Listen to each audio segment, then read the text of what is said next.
Hallelujah, praise the lord.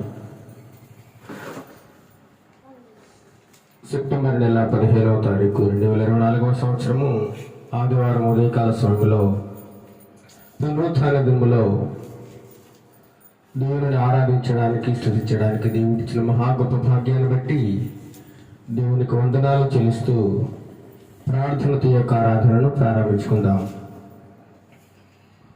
మమ్మల్ని అత్యున్నతులుగా ప్రేమిస్తున్న మా ప్రియ పరలోకపు తండ్రి, నీ యొక్క పరిశుద్ధమైన నామానికి వందనాలు, స్తోత్రాలు చేస్తున్నాం నాయన. గడిచిన ఆదివారం నుండి ఈ యొక్క ఆదివారం వరకు నన్ను మమ్మలను నీ ప్రియ బిడ్డలందరినీ సజీవ లెక్కల్లో ఉంచి కాచి కాపాడి భద్రపరిచి నడిపించి పోషిస్తున్న విధానాన్ని బట్టి మీకే వందనాలు, స్తోత్రాలు చేస్తున్నాం నాయన. ఇప్పుడు నేను స్తుతిస్తూ ఉండగా తండ్రి ప్రభా, నేను ఆరాధిస్తూ ఉండగా మా ఆరాధనలో మీరు ఉండండి ప్రభా, మా స్తుతుల మీద మీరు ఆశీర్వాదం ఉండండి ప్రభా. ఆరాధన అంతయో నీకు మహిమకరంగాను అనేకులకు ఆశీర్వాదకరంగాను జరగడానికి నీ కృప, నీ సహాయములు మాకు బిడ్డగా దయచేయండి. కొద్దిమందిగా కొడుకు నేను ఆరాధిస్తూ ఉండగా తండ్రి ప్రభా, మీరు మా మధ్యలో సంచారం చేయండి ప్రభా. నీ ఆత్మను మా మధ్య ఉంచండి నాయన. ఎక్కడ ఇద్దరు ముగ్గురు కొడుకుని నా నామను స్తుతిస్తారో, లేదా ఆరాధిస్తారో, లేదా ప్రార్థిస్తారో వారి మధ్యలో ఉంటారని సెలవిచ్చిన దేవా, మీరు మా మధ్యలో ఉన్నారని నమ్ముచున్నాం నాయన. మీరు సర్వాంతర్యామి, ప్రతి చోట మీరు ఉండే దేవుడు ప్రభా. ఉన్నవాడు అనేవాడు తండ్రి ప్రభా, యోగములు జీవించేవాడు తండ్రి ప్రభా. నేను తప్ప వేరొక దేవుడు లేడు అని ప్రత్యేకముగా మీరు చెప్పి ఉన్నారు ప్రభా. మీరే మా దేవుడు, మా రక్షణకర్త, మా సహాయకుడు, మా విమోచకుడు తండ్రి ప్రభా. నీ మీదే ఆధారపడి జీవిస్తున్నాము నాయన. ప్రపంచమంతయు తండ్రి ప్రభా, ప్రపంచంలోని మనుషులందరూ నీ పిల్లలు తండ్రి ప్రభా. నీ పిల్లలను మీరు ఆశీర్వదించండి, దీవించండి, సరైన క్రమంలో నడిపించండి ప్రభా. అనేకమైన అపాయకరమైన తండ్రి ప్రభా శోధనలు సంభవిస్తున్నప్పుడు తండ్రి ప్రభా, నీ సహాయమును నీ బిడ్డలకు పంపించండి నాయన. రకరకాల ఉపద్రవాలు వస్తున్న సమయంలో నీకు కృపను బిడ్డలకు తోడుగా ఉంచండి నాయన. ఈ లోకంలో ఉన్న ప్రతి ఒక్క బిడ్డని దీవించండి, ప్రతి ఒక్క కుటుంబాన్ని దీవించండి. ఎంతమంది అయితే రకరకాల సమస్యల్లో, ఆపదల్లో తండ్రి ప్రభా, అనారోగ్య సమస్యల్లో ఉన్నారు, వారిని అందరినీ మీరు రక్షించండి, కాపాడండి ప్రభా. ఈ దయగల హస్తం వారి కుటుంబాల మీద ఇచ్చండి. వారికి రావాల్సినటువంటి ఆశీర్వాదములు మెండుగా దయచేయండి ప్రభా. వారి కుటుంబాలలో తండ్రి ప్రభా అనారోగ్య పరిస్థితుల్లో ఉన్న బిడ్డలకు వెంటనే విడుదల, సంపూర్ణ స్వస్థత, శాంతి, సమాధానము దయచేయండి ప్రభా. అనేక మంది కుటుంబాల్లో తమ ప్రియులైన వారిని కోల్పోయి ఉన్నారు ప్రభువా. ఆ కోల్పోయిన వారి కుటుంబానికి తండ్రి ప్రభా ఆదరణ దయచేయండి నాయన. నీ కృపగల హస్తం ప్రతి కుటుంబం మీద ఉంచండి. ఇప్పుడు పాటలు పాడుచుండగా మా స్వరములను ముట్టండి. ఆదరించేంత వరకు నీకు మహిమకరంగా జరిగించమని నజరేయుడైన యేసుక్రీస్తు నామమున ఈ ప్రార్థన అడిగి వేడుకొనుచున్నాం తండ్రి, ఆమేన్, ఆమేన్. ఇప్పుడు కొన్ని పాటలు పాడుకుని దేవుని నామాన్ని మహిమపరచుకుందాం. దీవించవే సమృద్ధిగా, నీ సాక్షిగా కొనసాగమని. ప్రేమించవే నన్ను ప్రాణంగా, నీ కోసమే నన్ను బ్రతకమని.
మధురమైన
మరి ఒక పాట పాడుకొని దేవుని నామాన్ని మహిమపరుచుకుందాం. రాజా నీ సన్నిధిలో నేనుంటానయ్యా, మనసారా ఆరాధిస్తూ బ్రతికేస్తానయ్యా. రాజా నీ సన్నిధిలో నేనుంటానయ్యా, మనసారా ఆరాధిస్తూ బ్రతికేస్తానయ్యా.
మరికొన్ని స్తుతి పాటలు పాడుకొని దేవుని నామాన్ని మహిమపరచుకుందాం. నీవుంటే నీవుంటే నీవుంటే చాలు నాకు యేసయ్యా, బ్రతుకంతా నీలో గడిపెదనేనయ్యా. నీవుంటే నాకు చాలు యేసయ్యా, బ్రతుకంతా నీలో గడిపెదనేనయ్యా.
పాడిద స్తుతి గానము కొనియాడిద నీ నామము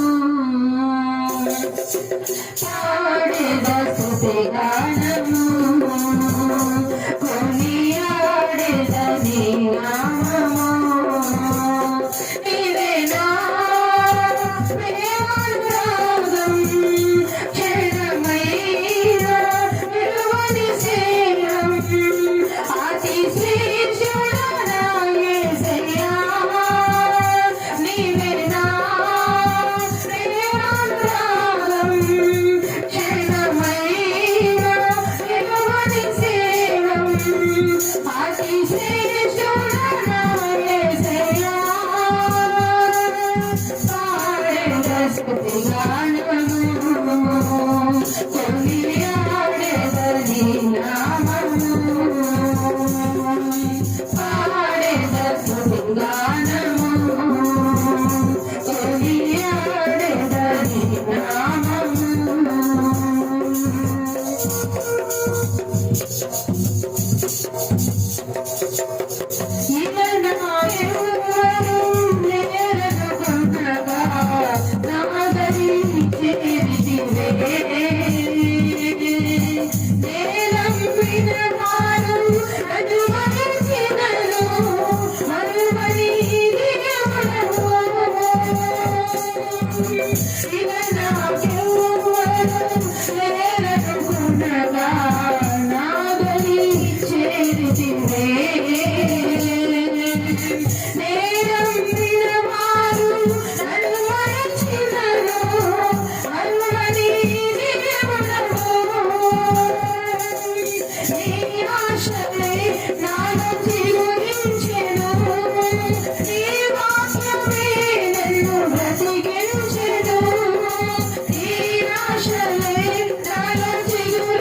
పాటలు పాడుకుని దేవుని మహిమపరుచున్నాము.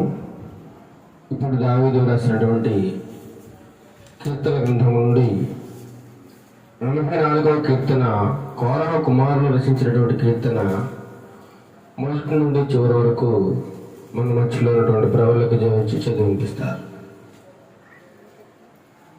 44వ కీర్తన భాగము కోరహ కుమారులు రచించిన కీర్తన మొదటి నుండి చివరి వరకు చదువుకుందాం. 84వ కీర్తన చదువుకుందాం. సైన్యములకు అధిపతివగు యెహోవా, నీ నివాసములు ఎంత రమ్యములు! యెహోవా మందిరావరణమును చూడాలెనని నా ప్రాణము ఎంతో ఆశపడుచున్నది, అది సొమ్మసిల్లుచున్నది. జీవము గల దేవుని దర్శించుటకు నా హృదయమును నా శరీరమును ఆనందముతో కేకలు వేయుచున్నవి. సైన్యములకు అధిపతివగు యెహోవా, నా రాజా, నా దేవా, నీ బలిపీఠమునొద్దనే పిచ్చుకలకు నివాసము దొరికెను, పిల్లలు పెట్టుటకు వానకోవలకు గూటి స్థలము దొరికెను. నీ మందిరమునందు నివసించువారు ధన్యులు, వారు నిత్యము నిన్ను స్తుతించుదురు. నీ వలన బలమునందు మనుష్యులు ధన్యులు, యాత్ర చేయ మార్గములు వారికి అతి ప్రియములు. వారు బాకా లోయలో పడి వెళ్ళుచు దానిని జలమయముగా చేయుదురు. తొలకరి వాన దానిని దీవెనలతో కప్పును. వారు నానాటికి బలాభివృద్ధి నొందుచు ప్రయాణము చేయుదురు. వారిలో ప్రతివాడును సీయోనులో దేవుని సన్నిధిని కనబడును. యెహోవా, సైన్యములకు అధిపతివగు దేవా, నా ప్రార్థన ఆలకింపుము. యాకోబు దేవా, చెవియొగ్గుము. దేవా, మా కేడమ దృష్టించుము. నీవు అభిషేకించిన వాని ముఖమును లక్షింపుము. నీ ఆవరణములో ఒక దినము గడుపుట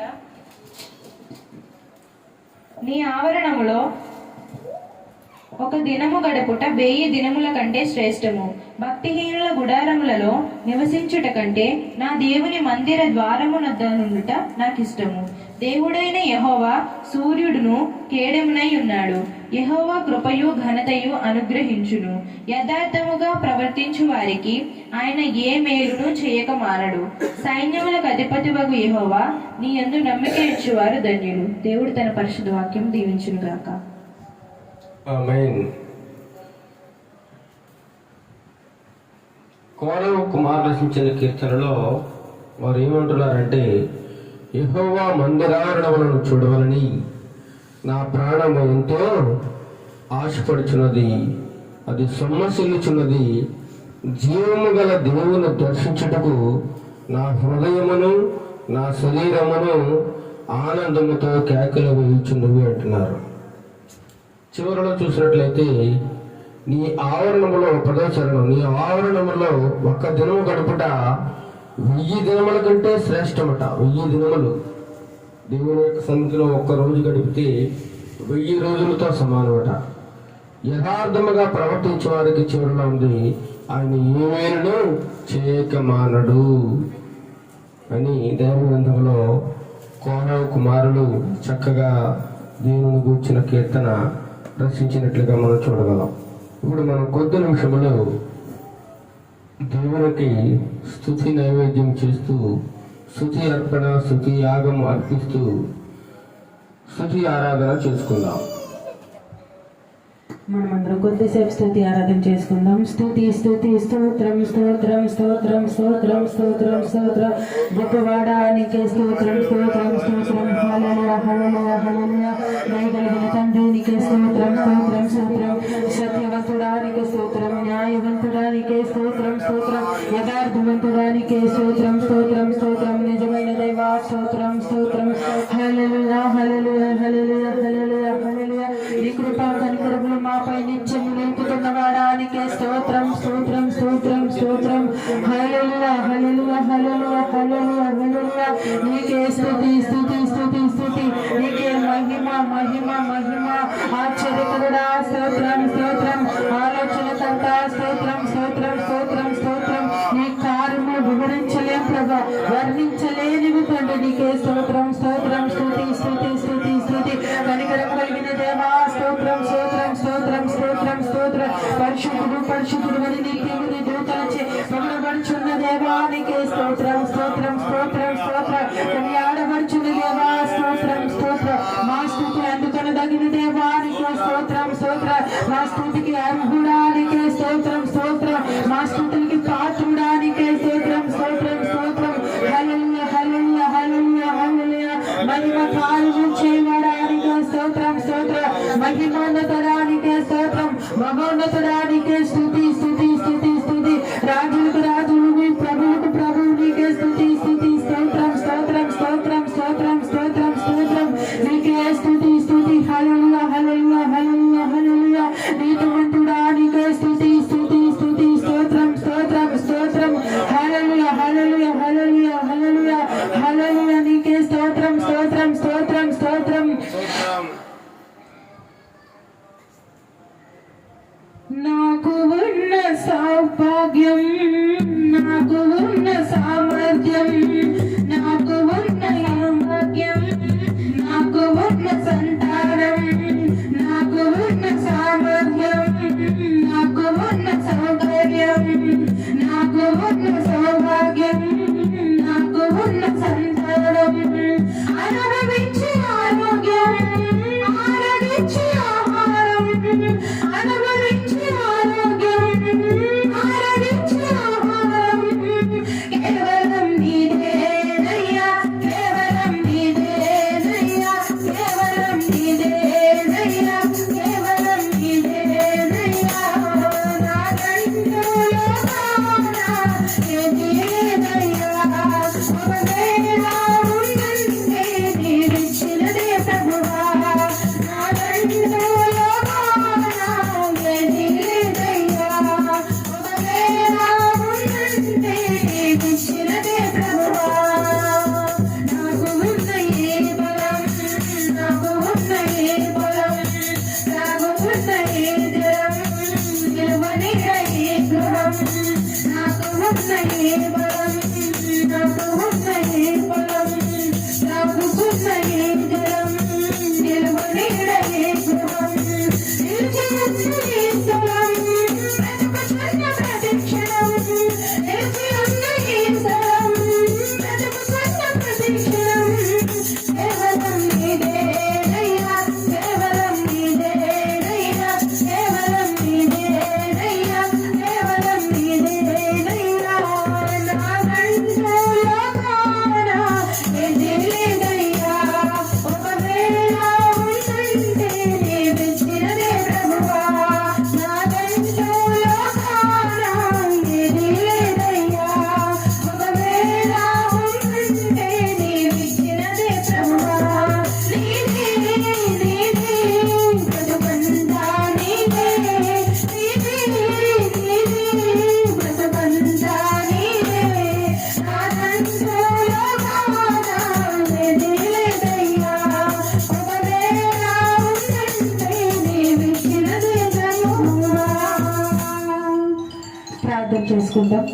మహోన్నతుడ మహాగణుడ నీ సర్వశక్తి గల నామానికి వేలాది స్తుతులు స్తోత్రములు ప్రభానైనా. అవును తండ్రి, మాదంటూ ఈ లోకంలో ఏదీ లేదు ప్రభానైనా. ఏదైనా ఒకవేళ అది ఉంటే ప్రభా, సమస్తము నీవు ఇచ్చినదే తండ్రి ప్రభా. ఈ లోకంలో మాకేది శాశ్వతం కాదు ప్రభానైనా. కొద్దిపాటి జీవితాలు ప్రభానైనా యేసయ్యా, ఎందుకు పనికిరాని మా జీవితాలు, అల్పులం అయోగ్యులం ప్రభానైనా, ఎందుకు పనికిరాని వాళ్ళం ప్రభా. నీ కాళ్ళ కింద దుమ్ముకి కూడా ధూళికి సరిపడి మా జీవితాలు ప్రభానైనా నిలబెట్టుకుని ప్రభానైనా ఆరోగ్యం ఇచ్చి ఆహారం ఇచ్చి పోషించి రక్షించి ప్రభా, నీ సన్నిధిలో నిలవబెట్టి నేను ఆరాధించడానికి, నేను మహిమపరచడానికి ప్రభా మమ్మల్ని నిలవబెట్టుకున్నందుకు నీకు ఏమిచ్చి నీ రుణం మేము తీర్చగల ప్రభా. నీకు మా విడిగి నలిగిన హృదయంతో కేవలం స్తుతులు అర్పించుండగా మా స్తుతులపై మీరు ఆశీనుడు కమ్మని అడుగుచున్న ప్రభానేసయ్య. నీకే స్తుతులు, నీకే మహిమ, నీకే ఘనత తండ్రి. కేవలం మా స్తుతుల ద్వారా మీరే ఘనత పొందమని అడుగుచున్నాం ప్రభా. నీకే స్తుతి, నీకే మహిమ తండ్రి ప్రభా. ఇంతవరకు జరిగిన ఆరాధన అంతట్లో మీరున్నారని నమ్ముచున్నామేసయ్య. కేవలం మీరే మహిమ పొందుకోనండి. మా స్తుతులపై మీరు ఆశీనుడు కమ్మని అడుగుచున్నాం తండ్రి. నీకే స్తుతుల్లో స్తోత్రములు తండ్రి. నీ దైవ సేవకును అభిషేకించమని అడుగుచున్నాం. ఎడంతర ఆత్మతో నింపమని అడుగుచున్నాం తండ్రి. నీ వాక్యం ద్వారా ప్రతి పిడితో మాట్లాడండి ప్రభా. నాయన యేసయ్య, నీ ఆత్మీయ ఆహారాన్ని తండ్రి ప్రతి బిడ్డకి అందించండి. నీ సేవకుని నోటికి దూరంగా ఉండి ప్రభా నాయన నీ ఆత్మీయ ఆహారాన్ని ప్రతి ఒక్క జీవితానికి ఫలింపచేయలాగా నీ కృపను సహాయం దయచేయమని అడుగుచున్నాను. నీ ఆరాధన పాల్గొన్న ప్రతి బిడ్డని దీవించండి, బలపరచండి, నీ వాక్యంచే తృప్తిపరచమని అడుగుచున్నాను. ప్రతి ఒక్కరికి వినుగల చెవులు గ్రహించగల మనసును దయచేయండి ప్రభా. ఆన్లైన్లో వింటున్న ప్రతి కుటుంబాలు కూడా మీరు దీవించండి, బలపరచండి, నీ వాక్యంచే ప్రతి ఒక్కరిని ధైర్యపరచమని అడుగుచున్నాను. ప్రతి బిడ్డని తృప్తిపరచమని అడుగుచున్నాం ప్రభా. దినదినము తండ్రి ప్రభా ఇంకా నీ వాక్యంలో నీ పరిచర్యలో మరింత బలంగా మేము ఎదుగులాగన నీ కృపను సహాయం మాకు దయచండి, ఆరోగ్యాన్ని మాకు దయచండి ప్రభా. నైనా ఎంతవరకు జరిగిన ఆరాధన ఎంతట్లో మీరు ఉన్నారని నమ్ముచ్చు. ఇక ముందు ఆరాధన నీకు అప్పచెప్పుకుంటూ నన్ను నేను తగ్గించుకుంటూ నీ నామాన్ని హెచ్చిస్తూ యేసయ్య పరిశుద్ధ నామములో అడిగి వేడుకొంచున్నాం తండ్రి, ఆమేన్. హల్లెలూయా, హల్లెలూయా. ప్రభునందు ప్రియమైన వాళ్ళ ఇంతవరకు చక్కగా దేవుడిని ఆరాధించుకుని ఉన్నాము. పాటల ద్వారా ఆయన నామాన్ని మహిమపరిచాము. స్తుతి ఆరాధన ద్వారా, వాక్యపఠనం ద్వారా ఆ దేవాది దేవుని ఎంతగానో మహిమపరిచాము. ఇప్పుడు కొద్ది నిమిషములు దేవుని యొక్క వాక్యమును ధ్యానం చేసుకుందాం. దేవవాక్య గ్రంథంలో నుండి కొన్ని మాటలను మనం ఈ రోజున ధ్యానం చేసుకుందాం. ప్రార్థన. మహాగణుడు మహోన్నతుడైన మా ప్రియ తండ్రి, నీకే వందనాలు స్తోత్రాలు చూస్తున్నాం నాయన. అల్పుడును అయోగ్యుడు తండ్రి ప్రభా, నీ వాక్యమును ధ్యానిస్తుండగా, నీ వాక్యమును బోధిస్తుండగా తండ్రి ప్రభా నాలో ఉండండి, మాలో ఉండండి ప్రభా. మాట్లాడేది నేను కాదు కానీ మీరే వాక్య వెలుగులో అనేకమైన విషయాలను నీ ప్రియ బిడ్డలకు అందించండి నాయన. మాకు మంచి ఆత్మీయ ఆహారము దయచేయండి ప్రభా. వాక్యానుసారముగా బ్రతకడానికి నీ కృపా సహాయం దయచేయమని నజరేయుడైన యేసుక్రీస్తు నామమున అడిగి ప్రార్థిస్తున్నాము తండ్రి, ఆమేన్, ఆమేన్. ఈరోజు మన వాక్యాధ్యానాంశం ఏమనగా, ఓ మనిషి నీ జీవితం ఏపాటిది? చెప్పండి. ఓ మనిషి నీ జీవితం ఏపాటిది? మనతోనే దేవుడు మాట్లాడుతున్నాడు. ఓ మనిషి, ఓ మానవుడా, నీ జీవితము ఏపాటిది? నువ్వు ఏపాటి వాడివి అని దేవుడు ఈ ఉదయకాల సమయంలో తన వాక్యము ద్వారా, దైవ గ్రంథము ద్వారా, దేవుని మాటల ద్వారా మనతో మాట్లాడుతూ ఉన్నాడు. చూడండి, మానవుడికి తన జీవితం మీద ఒక అంచనా అంటూ ఏమీ లేకుండా మానవుడు బ్రతికేస్తా ఉన్నాడండి.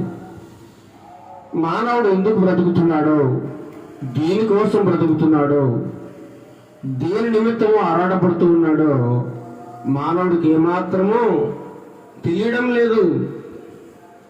ఒక అంచనాకు రాకుండానే, ఒక ఏమాత్రము తన గురించి ఎటువంటి ఉద్దేశము లేకుండానే మానవుడు బ్రతుకుతూ ఉన్నాడు. ఆ బ్రతుకుతున్న క్రమంలో నేను హాయిగా ఉన్నాను, ఆనందంగా, ఆరోగ్యంగా ఉన్నానని మానవుడు అనుకుంటూ ఉన్నాడు. నేను చాలా సంతోషంగా ఉన్నాను, ఆనందంగా ఉన్నాను, నాకేం పర్వాలేదు, నాకు అన్నీ ఉన్నాయి అని మానవుడు అనుకుంటా ఉన్నాడు. కానీ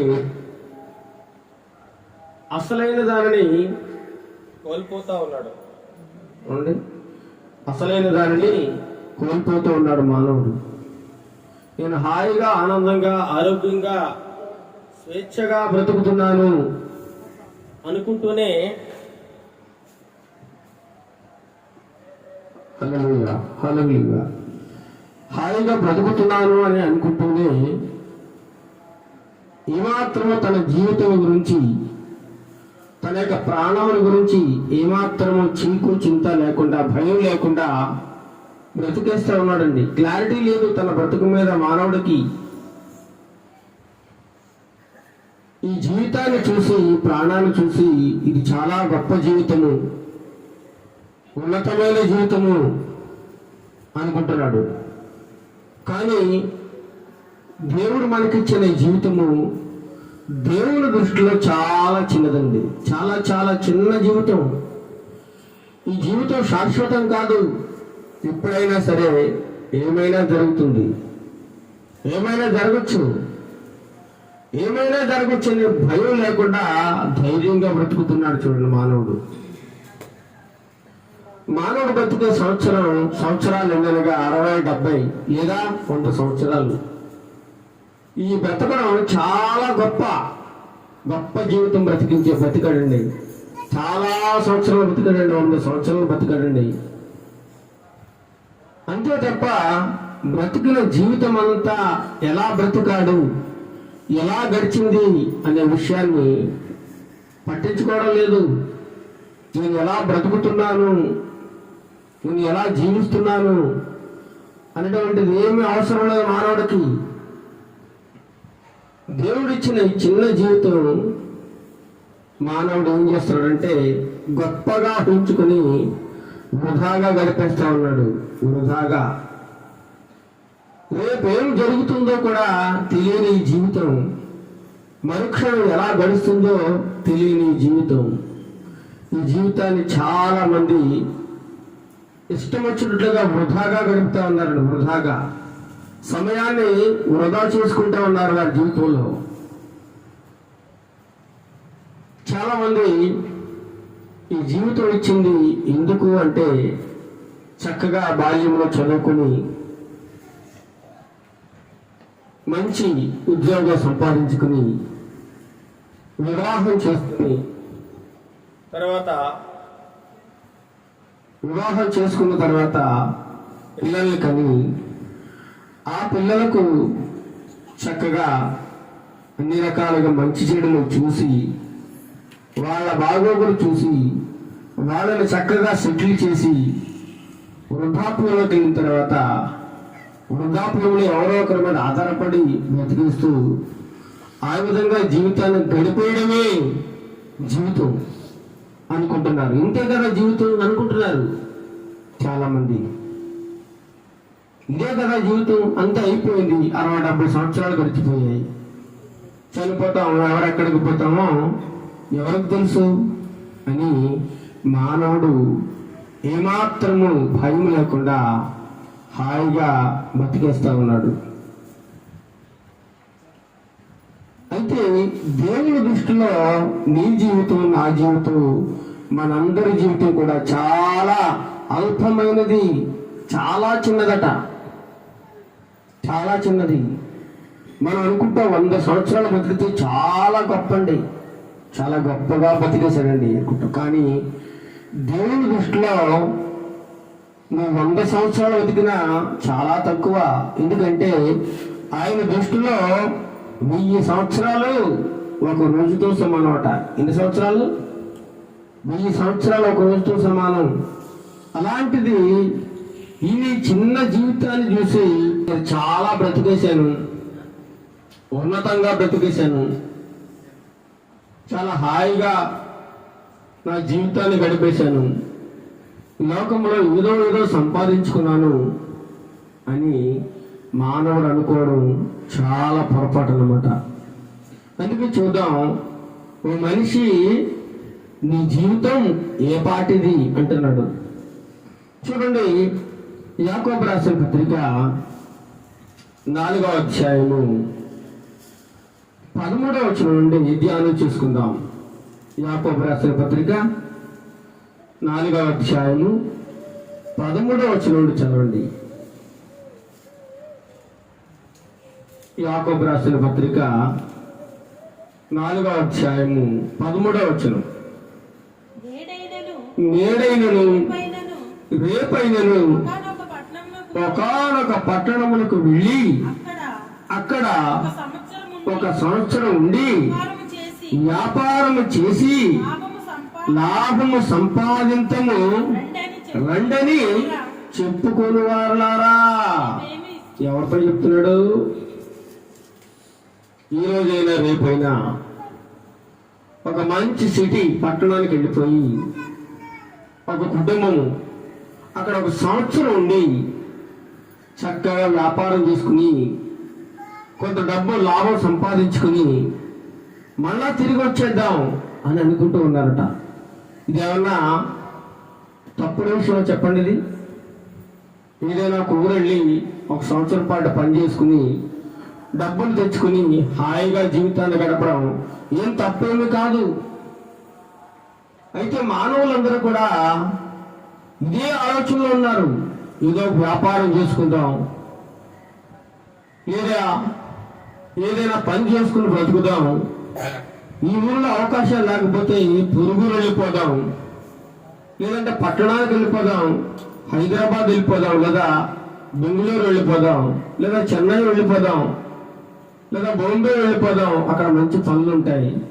చక్కగా వ్యాపారం చేసుకుని లాభం సంపాదించుకుని 1 సంవత్సరం పాటు అక్కడ ఉండి మళ్ళీ తిరిగి వచ్చేద్దాం అనుకునేవారులారా అంటున్నాడు. ఇలాంటి ఉద్దేశాలు కలిగి జీవించేవారులారా, వ్యాపారం చేసుకుని 1 సంవత్సరం పాటు అక్కడ జీవించి డబ్బు సంపాదించుకుని మళ్ళీ తిరిగి వచ్చేద్దామని చెప్పుకునేవారులారా. 14వ వచనం చదవండి. రేపేమి సంభవించునో మీకు తెలియదు, మీ జీవం ఏపాటిది, మీరు కొంతసేపు కనబడి అంతలో మాయమైపోవు ఆవిరి వంటి వారే అంటున్నాడు. ఎన్నో ప్లాన్లు అండి మనిషికి. ప్రతి మనిషి కూడా రకరకాల ప్లాన్లు ఉంటాయి. నీగో ఈ వయసు నుంచి ఈ వయసు వరకు చదువుకోవాలి, ఈ వయసు నుంచి ఈ వయసు వరకు ఉద్యోగం చేయాలి, ఈ వయసు నుంచి ఈ వయసు వరకు బాగా సంపాదించుకోవాలి, ఈ వయసులో ఇల్లు కట్టుకోవాలి, ఈ వయసులో పిల్లలను చక్కగా సెటిల్ చేయాలి, ఈ వయసులో నాకంటూ కొంత డబ్బు దాచుకోవాలి, నేను నా శేష జీవితాన్ని ప్రశాంతంగా గడపాలి అని చాలా మంది అనుకుంటూ ఉన్నారు. చాలా మంది ఈ రోజట ఇంకా తల్లి గర్భంలో నుండి శిశువు బయటకు రాకుండానే ఆ పిల్లాడి గురించి ఎన్నో కళ్ళ కొంటూ ఉన్నారు. ఆ పిల్లవాడి కోసం స్కూల్లో సీటు కూడా రిజర్వేషన్ ఉంచుకుంటున్నారట. ఇప్పటి నుంచి లక్షలు కట్టి రేపు పొద్దున సీటు దొరుకుతుందో దొరకదో, మంచి ఉన్నతమైన చదువును అందించగలమో అందించలేమో అని ఇప్పటి నుంచి పుట్టబోయే బిడ్డ కోసం ఎన్నో కళలు, కొంత డబ్బు, కొన్ని లక్షల రూపాయలు పోగేసుకుంటా ఉన్నారట. ఎంత శ్రద్ధ చూడండి. జరగబోయే దాని గురించి మానవుడు ఎంతో జాగ్రత్త పడతా ఉన్నాడు. తన పిల్లల గురించి ఎన్నో ప్రణాళికలు రచించుకుంటా ఉన్నాడు. నేను అలా చేయాలి, ఇలా చేయాలి, నేను మంచి వ్యాపారం చేయాలి, వ్యాపారంలో మంచి లాభాలు సంపాదించుకోవాలి, ఈ ఊరిలో కాదు ఒక పెద్ద పట్టణానికి వెళ్ళాలి, అక్కడ మంచిగా వ్యాపారం చేసి లాభం సంపాదించి మా ఊరు వచ్చి మంచి మా ఊరి ప్రజల ముందు ఉన్నతంగా బ్రతకాలని ఎన్నో ఆశలు, ఎన్నో కళలు కంటూ ఉంటారు చాలా మంది. అదేం తప్పేమి కాదు. కానీ రేపేమి జరుగుతుందో తెలియకుండానే మానవుడు బ్రతికేస్తా ఉన్నాడండి. మానవుడు బతుకుతూ ఉన్నాడు. రీసెంట్గా జరిగిన విషయం అన్నమాట. గత సంవత్సరం ఒక స్త్రీ మన భారతదేశం నుండి కువైట్ దేశం వెళ్ళి చక్కగా పని చేసుకోవడానికి వెళ్ళింది. ఇక్కడ అనేకమైన ఆర్థిక పరిస్థితులు, ఇబ్బందులు, అప్పులు, సమస్యలు, పిల్లలు ఎలా చదివించుకోవాలి, ఇల్లు ఎలా కట్టుకోవాలి, అప్పులు ఎలా తీర్చాలి, మేము ఎలా బ్రతకాలి, ఇవన్నీ ఆలోచించుకుని ఆ స్త్రీ ఏం చేసిందండి, కొంత డబ్బు అక్కడే ఇక్కడ అప్పు చేసుకుని కువైట్ దేశం వెళ్ళిపోయిందట. భర్తని పిల్లల్ని వదిలేసి వీళ్ళు చక్కగా అక్కడ కష్టపడి పని చేసుకుంటా ఉంది. చక్కగా హాయిగా బాగానే ఉంటుంది. భర్త పిల్లలతో మాట్లాడుతూ ఉండి కొంతకాలం గడిచిన తర్వాత ప్రతి నెల డబ్బు పంపిస్తూ ఉండేది. తను ఏదైతే ఇల్లు కట్టాలనుకుంటుందో ఆ ఇల్లుని తన భర్త ద్వారా చక్కగా పూర్తి చేయించిందండి, డబ్బు పంపించి. పిల్లలు కూడా చక్కగా చదివించుకుంటా ఉంది. ఆ పరాయి దేశంలో ఎంతో శ్రమ, కష్టం పడుతూ, శ్రమ ఓర్చుకుంటూ ఇన్ని ఇబ్బందులైనా తట్టుకుంటూ కష్టపడి పనిచేసి డబ్బు పంపిస్తూ తన ఆశలను, ఆశయాలను, కోరికలను నెరవేర్చుకుంటూ ఉందండి. చక్కగా ఇల్లు కట్టుకుంది, చక్కగా కొంత డబ్బులు సంపాదించుకుంది, ఇక్కడ అప్పులన్నీ తీర్చేసుకుంది. ఇక ఏం పర్వాలేదు, ఇంటికి వెళ్ళి నేను నా భర్త, నా పిల్లలతో హాయిగా బ్రతుకుదామని ఒక రోజున ప్రయాణం అయిపోయి గత నెల ప్రయాణమై మన ఇండియాకి విమానంలో బయలుదేరి వచ్చేసిందండి.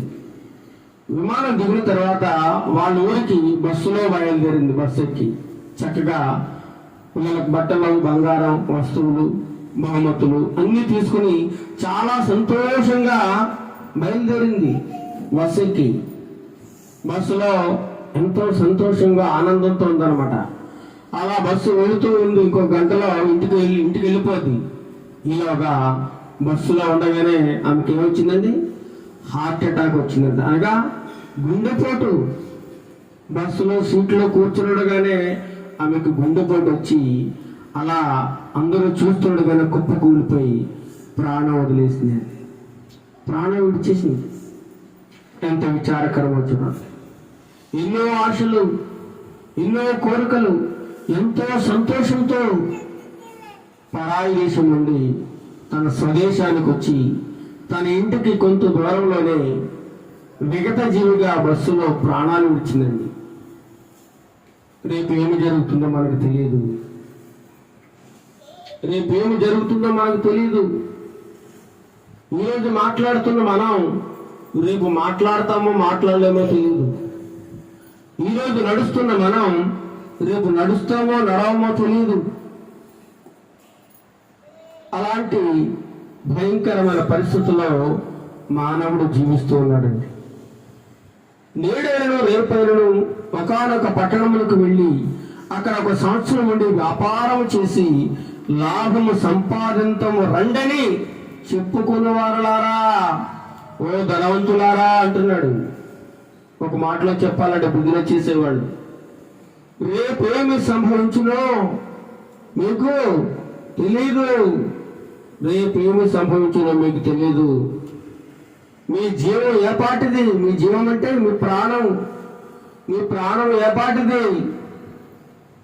నా ప్రాణము నాది అని నువ్వు అనుకుంటున్నావేమో. ఇది దేవుడు నీలో ఉంచిన ఊపిరిది. ఏ క్షణమైనా ఆ ఊపిరి ఆగిపోవచ్చు. ఏ క్షణమైనా సరే. మన కళ్ళ ముందు ఎంతో మంది చనిపోతా ఉన్నారు. భయంకరమైన భూకంపాలు వచ్చి రాత్రికాల సమయంలో ప్రశాంతంగా నిద్రపోతా ఉంటే అకస్మాత్తుగా భూకంపం వచ్చి ఆ నిద్రలో ఉండగానే కొన్ని వేల మంది భూమిలో కలిసిపోతున్నారు. సమాధి అయిపోతా ఉన్నారండి. వారు నిద్రలోనే ప్రాణాలు విడుస్తూ ఉన్నారు, చనిపోతా ఉన్నారు. ఇంకా కొంతమంది ప్రమాదాల్లో చనిపోతా ఉన్నారు. ఉదయం లేచి చక్కగా రెడీ అయి భార్య పిల్లలకు చెప్పి ఉద్యోగానికి వెళ్ళి తన పని చూసుకుని మళ్ళీ సాయంత్రం ఇంటికి తిరిగి వద్దామని ఎంతో ఆశతో ఉంటాడు. కానీ రాలేడు ఇంటికి. మధ్యలో ప్రమాదం. సాయంత్రానికి ఒక వార్త వస్తూ ఉంది, మీ భర్త చనిపోయాడు. ఎంత విచారకరమో చూడండి. ఆ భార్య పడే వేదన, ఆ పిల్లలు పడే వేదన వర్ణనాతీతం. అలా బయటకు వెళ్ళిన వ్యక్తి మరలా తిరిగి వస్తాడో రాడో తెలియని పరిస్థితుల్లో మనం బ్రతుకుతూ ఉన్నాం. అందుకే దేవుని వాక్యం సెలవిస్తూ ఉంది, రేపేమి సంభవించునో మీకు తెలియదు. మీ జీవము ఏపాటిది?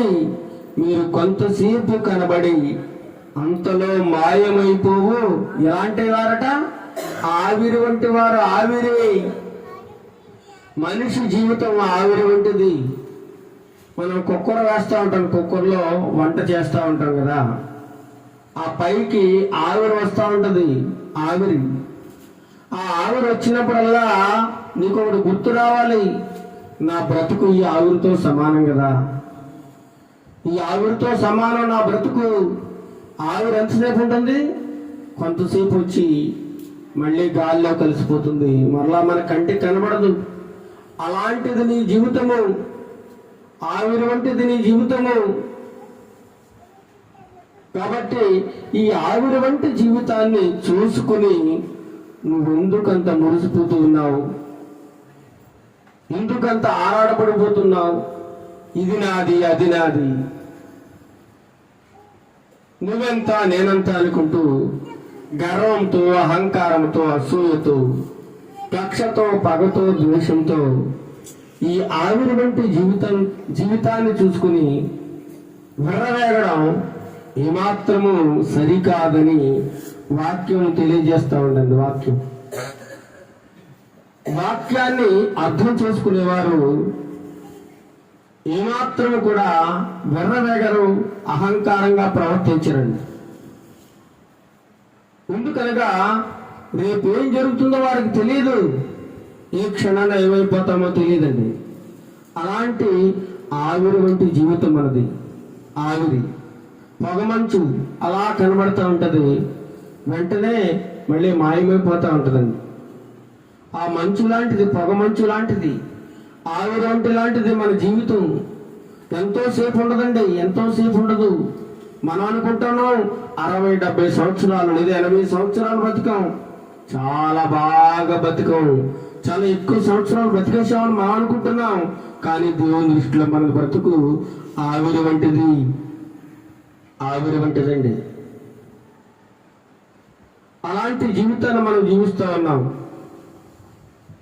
కాబట్టి ఈ జీవిస్తున్న క్రమంలో మనం అతిశయపడకూడదు, అతిశయించకూడదు, గర్వించకూడదు, ఎవరిని చులకనగా చూడకూడదు, ఎవరిని తక్కువ చేసి మాట్లాడకూడదు, ఎవరిని విమర్శించకూడదు, ఎవరిని అన్యాయంగా మాట్లాడకూడదు.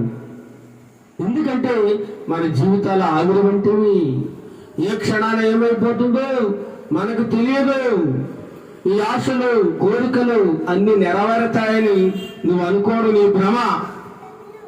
మనం ఏదో ప్రణాళికలు రచించుకుంటా ఉంటాం, ఏదో ఊహించుకుంటా ఉంటాం.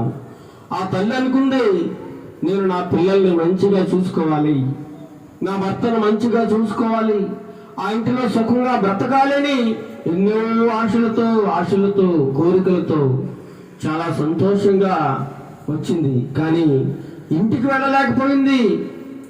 ఇంకొక గంటలో ఇంటికి చేరే అవకాశం ఉన్నప్పటికీ కూడా ఇంటికి వెళ్ళలేదు. మధ్యలోనే ఆవిరిగా మారిపోయింది తన జీవితం. ఆవిరి వంటిది జీవితం నీది. అందుచేతనే రేపేమి సంభవించిన నీకు తెలియదు. కాబట్టి మీ జీవితాన్ని గురించి నువ్వు ఏమాత్రం కూడా మురిసిపోకు. కొంతసేపు కనబడి అంతలోనే మాయమైపు. ఆవిరి వంటి నీ జీవితాన్ని చూసి ఏమాత్రం మురిసిపోకు అంటున్నాడు. సామెతల గ్రంథము 27వ అధ్యాయము 1వ వచనం చూడండి. సామెతల గ్రంథము 27వ అధ్యాయము 1వ వచనము. రేపటి దినమును గూర్చి అతిశయపడకము. ఏ దినమున ఏమి సంభవించునో నీకు తెలియదు. వీడేం చేస్తున్నాడు? నేను 80 సంవత్సరాలు బతుకుతాను లేదా 70 సంవత్సరాలు బతుకుతానని చక్కగా ప్రణాళిక వేసుకుని తన బ్రతకడానికి సరిపడా ఆస్తిని సమకూర్చుకుంటున్నాడు, భూమిని సమకూర్చుకుంటున్నాడు, ధనాన్ని పోగేసుకుంటా ఉన్నాడు. కానీ దేవుని వాక్యం సెలవుస్తుంది, రేపటి దినమును గూర్చి అతిశయపడకు, గర్వించకు. రేపు నాకుంది అని అనుకోవడానికి నీకు వీల్లేదు. ఏమో, నువ్వు రాత్రి పడుకుంటావు, తెల్లారు లేస్తావో లేవో తెలియదు కదా. తెల్లారు లేస్తావో లేవో. ధనవంతుడు కూడా అదే అనుకున్నాడు. ఏమనుకున్నాడు? తన కోసం విస్తారమైన ఆస్తిని సంపాదించుకున్నాడు. పాత కొట్లన్నీ పడగొట్టించి వాటి స్థానంలో కొత్త కొట్లు కట్టించాడు. ధాన్యం అంతటిని కూడా విస్తారమైన ధాన్యాన్ని కొట్లలో నింపేసుకున్నాడు. ఆస్తిని సమకూర్చుకున్నాడు. తన ప్రాణంతో, తన పడుకున్న సమయంలో ప్రాణంతో అంటున్నాడు, నా ప్రాణమా ఓ నా మంచి ప్రాణమా, తినుము త్రాగుము సుఖించుము. అనేక సంవత్సరాలకి సరిపడా నువ్వు హాయిగా ప్రశాంతంగా బ్రతకడానికి నీకు కావలసిన ఆస్తిని సమకూర్చి పెట్టాను. నీకు ఏది కావాలంటే అది తిను, ఏది కావాలంటే అది త్రాగు, చక్కగా అనుభవించు, విలాసవంతంగా బ్రతుకు అని తను నిద్రపోతున్న సమయంలో తన ప్రాణంతో చెప్పుకున్నాడండి ధనవంతుడు. అప్పుడు ఈ ధనవంతుని మాటలు దేవుడు ఆలకించాడు. ఆలకించి ధనవంతుని గూర్చి దేవుడు ఎలా అంటున్నాడు, ఓ వెర్రివాడా అంటున్నాడు. ఏమంటున్నాడండి? ఓ వెర్రివాడా. మానవుడి జీవితాన్ని దేవుడు వెర్రివాడా అంటున్నాడు. ఏంట్రా నీ కోరికలు, ఏంటి నీ ఊహలు, ఏంటి నీ ప్రణాళికలు? నీ జీవితం నీ చేతుల్లో ఉందా? నీ జీవం యాపాటిది. నువ్వు అంతలోనే కనిపించి అంతలోనే మాయమైపోయే ఆవిరి ఉంటుందిరా నీ బ్రతుకు. అలాంటి నీ బ్రతుకును గూర్చి ఎందుకింత ప్రణాళికలు వేస్తున్నావు? ఈ రాత్రే నీ ప్రాణం తీసేసుకుంటున్నాను. ఈ రాత్రి ఏం చేస్తున్నాడు దేవుడు? నీ ప్రాణం తీసేసుకుంటున్నాను. మరి నీ సంపాదించిన ఈ కొట్లలో ఆస్తి అంతా ఎవరిది? ఈ ధనమంతా ఎవరి పాలవుతుంది? ఈ ఆస్తి అంతా ఏమవుతుంది? వెర్రివాడా అంటున్నాడు. ఆ రాత్రే ప్రాణం తీసుకున్నాడు దేవుడు. ఉదయాన్నే లేచి చూసేసరికి సేవకులు వచ్చి, అయ్యగారు లేవండి లేవండి అని సేవకులు ఆ ధనవంతుడు లేపుతుంటే ధనవంతుడు ఏమైపోయాడండి? నిర్జీవమై పడి ఉన్నాడు, చనిపోయాడు. కాబట్టి రేపటి దినమును గురించి అతిశయపడకు అంటుంటే, రేపటి దినం కాదు కదా, కొన్ని సంవత్సరాల కోసం ప్రణాళికలు వేసేస్తా ఉన్నారు ఈ మానవులు. ఏ దినమున చదవండి, ఏ దినమున ఏమి సంభవించునో నీకు తెలియదు. ఏ దినమున ఏం జరుగుతుందో నీకు తెలియదు. మనం అనుకో ఇలా జరుగుతుందని, కానీ జరిగిపోద్దంతే. అప్పుడే ఉదయం చక్కగా ఆరోగ్యంగా కనిపిస్తాడు, మధ్యాహ్నానికి శవమైపోతాడు, సాయంత్రానికి మూడుదైపోతాడంతే. ఉదయం చక్కగా అందంగా కనిపిస్తుంది ఆమె, ఆ మధ్యాహ్నానికి ఆమె వెగత జీవైపోతుంది, ఆ సాయంత్రానికి ఏమైపోతుందండి? సమాధి అయిపోతుంది, మట్టిలో కలిసిపోతుంది. ఈ పాటి దానిక నువ్వు అతిశయపడేది అంటున్నాడు. అతిశయపడేది ఈ మాత్రం దానిక? ఆవిడ వంటి ఈ జీవితానిక నువ్వు అతిశయపడేది? ఈ డాబు డంబము దర్పము, ఈ అహంకారము ఈ గర్వము, ఈ చిన్నపాటి ఈ కొద్దిపాటి జీవితాన్ని చూసుకున్నా నువ్వు మురిచిపోయేది అని దేవుడు ఈ ఉదయకాల సమయంలో మనకు తెలియజేస్తా ఉన్నాడు. ఈ జీవితాన్ని గురించి చాలా మంది తక్కువగా అంచనా వేసుకుంటున్నారండి. దేవుడు మనకిచ్చిన ఈ జీవితము చాలా చిన్నది. దీన్ని ఎలా ఉపయోగించుకుంటున్నాము, ఎలా నడిపించుకోగలుగుతున్నాము ఈ జీవిత చక్రాన్ని? చూడండి, యోబు గ్రంథము 7వ అధ్యాయం 7వ వచనంలో యోబు ఒక గొప్ప మాట మాట్లాడుతున్నాడు. యోబు గ్రంథము 7వ అధ్యాయము 7వ వచనం, నా జీవము వట్టి ఊపిరియే అని జ్ఞాపకము చూసుకును. నా జీవము అనగా నా ప్రాణము ఎలాంటిదట? వట్టి ఊపిరి, గాలి.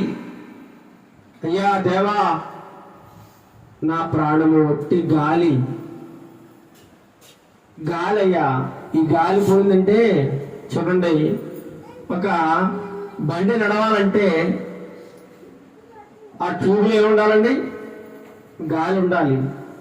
ఆ గాలి ఉన్నంత వరకు ఆ బండి ప్రయాణించగలుగుతుంది, తన గమ్యానికి చేరగలుగుతుంది, ఆ వాహనం చక్కగా నడవగలుగుతుంది.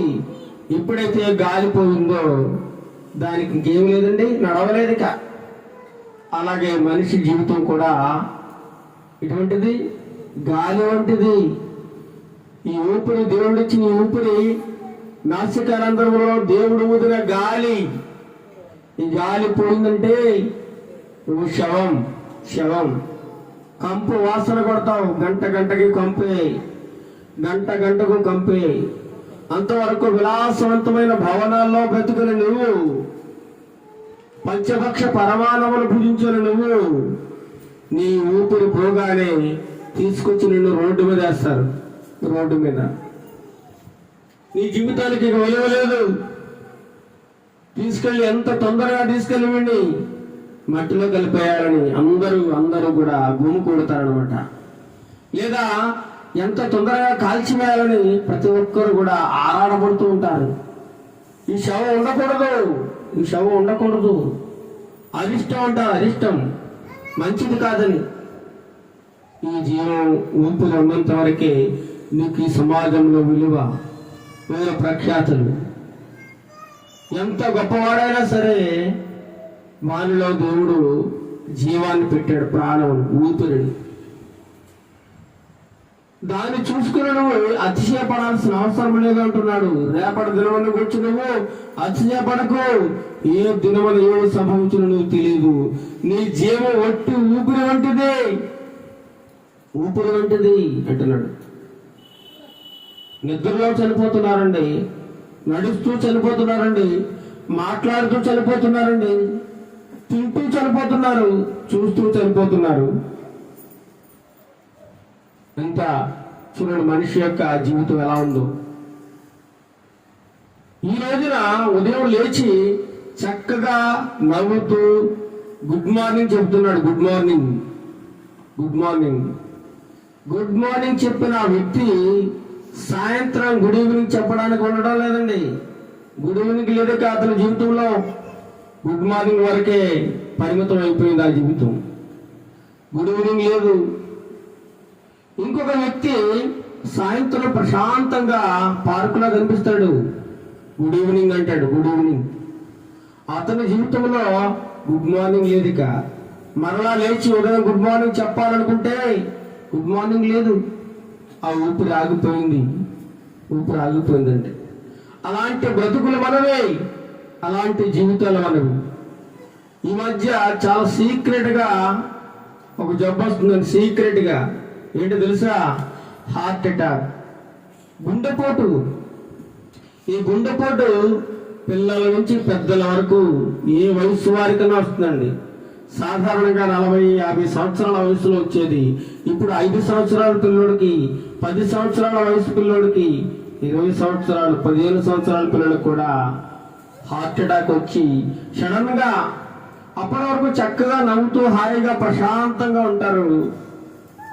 మనం అనుకుంటాం చాలా ఆరోగ్యంగా ఉన్నారని. సడన్ గా గుండెపోటు వచ్చి మన కళ్ళ ముందే కుప్పకూలిపోతా ఉన్నారు చాలా మంది. ఈ ఊరిలో నా స్నేహితుడు ఒకడు, అతను నేను కలిసి చదువుకున్నాను, నా ప్రాణ స్నేహితుడు, చాలా మంచివాడు. ఉదయం లేచాడు, చక్కగా పలకరించుకున్నాం, మాట్లాడుకున్నాం. తర్వాత గంటలో అతనికి గుండెపోటు చనిపోయాడు.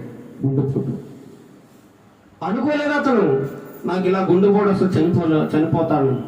నేను కూడా అనుకోలేదు ఇలా చక్కగా మాట్లాడిన ఈ వ్యక్తికి వెంటనే గుండెపోటు వస్తుందని. అంటే చూడండి మనిషి జీవితం యాపాటిది, మనిషి జీవితం ఎలాంటిది, ఆవిరి వంటిది, ఆవిరి వంటిది. అంతలోనే కనిపించి అంతలోనే మాయమైపోయే జీవితం. మొదటి పేతురు రాసిన పత్రిక 1వ అధ్యాయము 24వ వచనం చూడండి.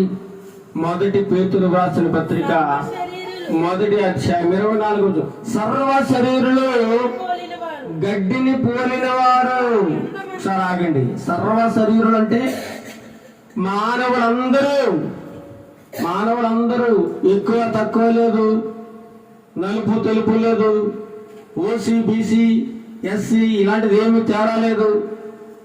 ఉన్నోడు గొప్పోడు పేదోడు ధనికుడు ఇలాంటి తారతమ్యం లేదు. ముఖ్యమంత్రి ప్రధానమంత్రి ఎమ్మెల్యే ఎంపీ అనే భేదం లేదు, ఏ భేదం లేదండి. అందరూ సర్వ శరీరులు అంటున్నాడు. అనగా ప్రపంచంలోని మనుషులందరూ ఎలాంటి దీనిని పోలి ఉన్నారు? గడ్డిని పోలి ఉన్నారట. గడ్డి, నువ్వు నేను మనం ఎలాంటి వాళ్ళం? గడ్డిని పోలి ఉన్నాం. నువ్వు అనుకుంటున్నావు నేను ప్రధానమంత్రిని, నాకు ఫుల్ సెక్యూరిటీ ఉంది, నేను గడ్డినేంటి అనుకుంటున్నాను. కానీ నువ్వు గడ్డివి అంటున్నాడు దేవుడు. నువ్వు గడ్డివి. ఈ మానవులందరూ కూడా గడ్డితో సమానము. వారి అందం ఎలా ఉంటుందో చదవండి. వారి అందం అంతయు గడ్డి పువ్వు వలె ఉన్నది. వారి అందం ఎలాంటిదంట? గడ్డి పువ్వు. గడ్డి పువ్వు ఎలా ఉంటుందో తెలుసా? ఉదయమున చక్కగా రంగురంగులతో ఆ పువ్వులు చక్కగా వికసించి చాలా అందంగా కనిపిస్తాయి, చూడముచ్చటగా ఉంటాయి. ఆ వనంలోకి మనం వెళ్ళగానే ఎంతో సంతోషం. ఆ పూల తోటలో అలా తిరుగుతూ ఉంటే గడ్డి మొక్కల మధ్య చాలా ప్రశాంతమైన వాతావరణంలో మనం జీవిస్తున్నట్లు అనిపిస్తూ ఉంటుంది, అనుభూతి కలుగుతుంది. కానీ అదే గడ్డి పువ్వు మీద సూర్యుడు ఉదయించి ఎండ పడగానే ఆ గడ్డి పువ్వు వాడిపోయి రాలిపోతుంది. గడ్డి పువ్వు వాడిపోయి రాలిపోతుంది. అలాంటిది నీ జీవితము. గడ్డి పువ్వు లాంటిది నీ జీవితము.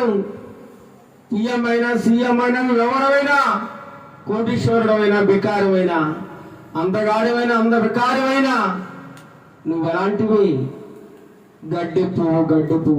ఎంత గొప్పవారైనా సరే గడ్డి పువ్వుతో సమానము, గడ్డితో సమానము. ఉదయం పచ్చగా ఉంటుంది గడ్డి, ఎండ రాగానే వాడిపోతుంది. ఇంకా ఎండ తీవ్రత పెరగగానే మాడిపోతుంది ఆ గడ్డి. అలాంటిది నీ జీవితం అంటున్నాడు దేవుడు. చాలా మంది అంటారు నన్ను గడ్డి పరకతో తీసి పారేసారండి అంటారు. గడ్డి పరక తీసి పారేశారు. మనుషులు తీసి పారలేదు నిన్ను. దేవుడు అంటున్నాడు నువ్వు గడ్డితో సమానం రా బాబు అంటున్నాడు. నువ్వు గడ్డివి అంటున్నాడు. ఎండ వచ్చేంత వరకే నువ్వు అందంగా కనిపిస్తావు. గడ్డి పువ్వు చాలా నిగనిగలాడుతూ ప్రశాంతంగా ఉంటుందండి పువ్వు. ఎండ రాగానే సూర్యుని ఎండ తగలగానే మాడిపోతుంది, అది రాలిపోతుంది. దాని స్థానం అది ఇక ఎరుగదు. అలాంటి జీవితాన్ని నువ్వు జీవిస్తూ ఉన్నావు. అలాంటి జీవితాన్ని జీవిస్తూ ఉన్నావు. గడ్డి పువ్వు లాంటిది. ముందేమనుకున్నాం మనం? ఆవిరి వంటిది. మొదటిది మానవుని జీవితం ఎలాంటిది? ఆవిరి వంటిది. రెండవది గడ్డి పువ్వు వంటిది. మూడవది ఏంటి తెలుసా? నీటి బుడగ వంటిది. ఎలాంటిదట? నీటి బుడగ. చూడండి, మనం వర్షం పడుతున్నప్పుడు ఆ వర్షంలో బుడగలు వస్తూ ఉంటాయి. ఆ బుడగ అలా వచ్చి మళ్ళీ వెంటనే పగిలిపోతూ ఉంటుంది. అలాంటిది నీ జీవితం అంటున్నాడు దేవుడు. చూడండి, మత్తయి సువార్త 6వ అధ్యాయము 29వ వచనంలో చూడండి. అక్కడ గొప్ప మాట రాయించాడు. మత్తయి సువార్త 6వ అధ్యాయము 29వ వచనం. మత్తయి సువార్త 6వ అధ్యాయము 29వ వచనం. అయినను తన సమస్త వైభవముతో కూడిన సొలొమోను సహితము వీటిలో ఒక దాని వలనైనను అలంకరింపబడలేదు. సొలొమోను ఎంత ధనవంతుడండి, మహాజ్ఞాని. ప్రపంచంలో అన్ని సంపాదించుకున్నాడట. అంత గొప్ప ధనవంతుడు, విలాసవంతమైన జీవితాన్ని జీవించాడు. కానీ గడ్డి పువ్వులు, దేవుడు సృజించినోడి గడ్డి పువ్వులు లాంటి, గడ్డి పువ్వు కంటే శ్రేష్టమైన వాడు కాదట. అలాంటి గడ్డి పువ్వుతో కూడా అలంకరింపబడలేదట సొలొమోను. ఎంత తక్కువగా చూస్తున్నాడు చూడండి మానవునికి జీవితం. ఎంత ఉన్నతంగా బ్రతికినా, ఎంత పేరు ప్రఖ్యాతులు సంపాదించుకున్నా నీ జీవితం ఎలాంటిది? గడ్డి పువ్వు లాంటిది. తర్వాత చదవండి. నేడుండి రేపు పొయ్యిలో వేయబడు అడవి గడ్డిని దేవుడు ఇలాగూ అలంకరించినలా అల్ప విశ్వాసులరా అంటున్నాడు దేవుడట. ఈ రోజుండి రేపు పొయ్యిలో వేసే ఈ గడ్డిని దేవుడు చాలా అందంగా అలంకరించాడు. అడవి గడ్డితో సమానం మన జీవితం. ఈరోజు చక్కగా పచ్చగా ఉంటుంది, పువ్వులు పూస్తూ మరునాటికి అది మాడిపోతుంది. అలాంటిది నీ జీవితం అంటున్నాడు. యెషయాగ్రంథం 46 అధ్యాయం 6 నుంచి చదవండి. యెషయాగ్రంథం 40 అధ్యాయం 6 వచనం నుండి 8 వచనం వరకు చదవండి. సర్వ శరీరులు ఎలా ఉన్నారట? ఇక్కడ వ్రాయబడి యెషయాగ్రంథంలో వ్రాయబడి ఉంది. 40 అధ్యాయము 6 వచనం. ఆలకించుడి, ఆ ప్రకటించుమని ప్రకటించుమని ఒకడు ఆజ్ఞించుచున్నాడు. ప్రకటించునని ఆ మరి ఒకడు అడుగుచున్నాడు. అవును. సర్వ శరీరులు గడ్డి అయి ఉన్నారు. వారి అందమంతయు అడవి పువ్వు వలె ఉంది. వాడి అందం ఎలా ఉంటట? చాలా అందగెత్తనండి అని చెప్పేసి ఉన్న అందానికి చాలా మేకప్ వేసి లిప్టిక్ వేసి ఏమండి రకరకాల ఆభరణాలు పెట్టి నువ్వు ఎంత అలంకరించినా అడవి పువ్వు, నువ్వు అడవి పువ్వు, ఆవిరితో సమానము, నీటి బుడగతో సమానం. ఎప్పుడైనా పగిలిపోయే ఛాన్స్ ఉంది. నువ్వు ఎంత అలంకరించినా ఏమాత్రం ఉపయోగం లేదట. వారి అందమంతా ఎలాంటిది? గడ్డి, అడవి పువ్వు లాంటిది. అడవి పువ్వు లాంటిది. అప్పుడే ఆ కాసేపే చక్కగా అందంగా కనిపిస్తుంది, కొద్దిసేపటిగా వాడిపోతుంది. దానికి ఇంకా సొగసు అయిన కానీ స్వరూపము కానీ ఏమి ఉండదు. ఇక చదవండి. యెహోవా తన శ్వాసము దాని మీద ఊదగా గడ్డి ఎండును పువ్వు వాడి. దేవుడు ఎప్పుడైతే ఆ నోట్లోంచి గాల ఊదాడో ఆ పువ్వు మీద పువ్వు వాడిపోతుంది, గడ్డి కూడా ఎండిపోతుంది. ఎప్పుడైతే దేవుడు నీలో పెట్టిన గాలిని తీసేసుకున్నాడు, ఆ ఊపిరిని, నీకు ఏమాత్రం విలువలేదుగా. విలువలేని జీవితం. అందుచేతనే బ్రతికి ఉండగానే మన జీవితాన్ని ఎలా నడిపిస్తున్నామో ఒకసారి ఆలోచించుకోవాలి. ఈ ఆవిరి వంటి జీవితాన్ని చూసి నువ్వు ఎలా మురిసిపోతున్నావు, ఎలా బ్రతుకుతున్నావు? దేవుని ఏమాత్రమైన భయము భక్తితో బ్రతుకుతున్నావా? ఏమాత్రమైన యథార్థత నీలో ఉందా? స్వార్థంతో, అసూయతో, పగతో రగిలిపోతూ ఉన్నావా? ఈ కొద్దిపాటి జీవితాన్ని చూసి ఏమి సాధించాలనుకుంటున్నావు? దేవుడు సెలవిస్తా ఉన్నాడు, నిన్ను వలే నీ పొరుగు వారిని ప్రేమించి ఉంటున్నాడు. ఒకే ఒక మాట. ప్రేమించగలుగుతున్నామా మనం? ఆ మంచి మనసు మనకుందా? ఈ రోజు నుండి రేపు పొయ్యిలో వేసే గడ్డితో సమానమైన ఈ జీవితం మనది. అడవి పువ్వు లాంటిది, ఆవిరి వంటిది, నీటి బుడగ వంటిది ఈ జీవితం చాలా చిన్నది. చాలా మంది ఈ జీవితాన్ని వృధాగా గడుపుతున్నారు, త్రాగుతూ గడుపుతున్నారు, విందులు విలాసాలు, ఎంజాయ్ పేరుతో రకరకాల పిచ్చి వేషాలు, క్లబ్బులు, సినిమాలు, పేకాట, విలాసవంతంగా బ్రతికిస్తా ఉన్నారు. విలాసవంతంగా రేపటి కూర్చున్న భయం లేదు వారికి. అయ్యో, ఈరోజు నేను ఈ విధంగా బ్రతుకుతున్నాను, రేపు ఏమైపోతుందో నా జీవితం, ఎలా ఉంటుందో అనేటువంటి ఏమాత్రం భయం లేకుండా, చీకు చింత లేకుండా హాయిగా పాపం చేస్తూ వెచ్చలబడి జీవితాన్ని జీవిస్తూ ఏమాత్రం దేవుడు అంటే భయం లేకుండా స్వేచ్ఛగా బ్రతుకుతున్నాం అనుకుంటున్నాడు తప్ప తన జీవితాన్ని తన చేతులారా నాశనం చేసుకుంటున్నాడనే సంగతిని ఈ మానవుడు మర్చిపోయి బ్రతుకుతున్నాడు. మర్చిపోయి రేపు ఉంది అనుకుంటున్నాడు తప్ప రేపు లేదు అనే సంగతి మర్చిపోతున్నాడు. మనం ఈరోజు ఉన్నామంటే ఈ రోజు వరకే, రేపు ఉంటామో లేదో మనకు తెలియదు. చూడండి, యాకోబు రాసిన పత్రిక 14 వచనం, రేపేమి సంభవించునో మీకు తెలియదు, మీ జీవము ఏపాటిది. ఓ మనిషి, నీ జీవము ఏపాటిది? నీ ప్రాణం ఎలాంటిది? నీ జీవం ఏదో గొప్పగా ఊహించుకుంటున్నావేమో, గొప్ప ఆలోచనలు చేస్తున్నావేమో. నా జీవితం ఎలా ఉండాలి, నా పిల్లల జీవితం ఎలా ఉండాలి, వాళ్ళ పిల్లల జీవితం ఎలా ఉండాలి, తరతరాల గురించి నువ్వు ఆలోచిస్తూ ఉన్నావేమో. రేపు ఏం జరుగుతుందో నీకు తెలుసా? రేపు నీ పిల్లల పరిస్థితి ఏమవుతుందో, లేదా నీ భర్త పరిస్థితి ఏమవుతుందో, నీ భార్య పరిస్థితి ఏమవుతుందో ఎప్పుడైనా ఆలోచించావా? చూడు 15వ వచనంలో చెప్తున్నాడు, కనుక ప్రభువు చిత్తమైతే మనము బ్రతుకు ఉండి ఇది అది చేతమని చెప్పుకొనవలను.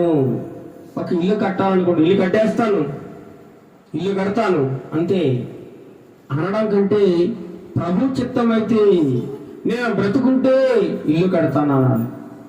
ప్రభు చిత్తమైతే నేను వెళ్ళి వస్తాను అనాలి. ప్రభు చిత్తమైతే ఈ పాట పాడగలను, ప్రభు చిత్తమైతే వచ్చే వారం వాక్యం బోధించగలను. అంతా ప్రభు చిత్తమే. నీ ఇష్టం నా ఇష్టం ఏమీ లేదండి భూలోకంలో, అంతా దేవుని ఇష్టం. సృష్టించింది ఆయనే, నాశనం చేసేది కూడా ఆయనే, పోషించేది ఆయనే, నడిపించేది ఆయనే, గిట్టించేది కూడా ఆయనే.